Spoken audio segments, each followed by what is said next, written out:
to make sure that we are all on the right track, because we are so heavily invested in this industry. Definitely. Yeah. So maybe one last question is about how do you think of, say, Royal Golf eventually when it's handover, especially I believe the fact that Best Western Premier has something to do with you guys, to do with Century along this collaboration. Correct me if I'm wrong. So the fact, and in the beginning of this conversation, I told you about the evolution of the asset classes, that is hospitality, industrial, residential, commercial, and all that. When we thought about Best Western, because the developer had to develop the hospitality side, however much apartments can also be considered as hospitality, but in their plan, they decided to put a 40-room boutique hotel. Ideally, we thought and said, who will be the best person to run this hotel? And then, Best Western came in because of the caliber of the brand and what they're definitely used to. As we speak today, we have prospects, we have buyers who already have units and are interested in working with Best Western. Yep. So the way it works is very simple. They put you in the pool and they give you a guaranteed rent. Yep. You know how this thing works. If I'm flying all over the world and either...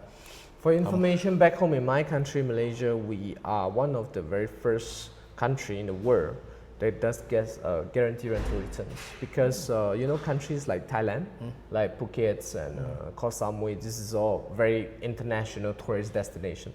It's the best destinations to do guaranteed return, because your total amount of tourists is easily anticipated, and the total revenue is always there. So it became very, very predictable.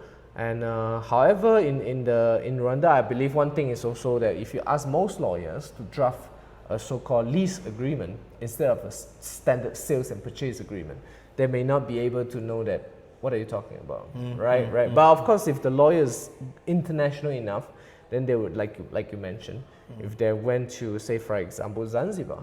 Right, even in Zanzibar, there are very big hotel brands right now that is building luxury hotels with guaranteed rental return to international investors, which also is what I anticipate as the possible next trend of Rwanda.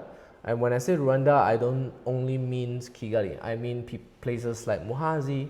I mean places like possibly Kibuye. Secondary cities, even the satellite cities that are around. Or even Gisenyi. It's totally possible. Now you mentioned about what's happening in Asia, and of course numbers don't lie.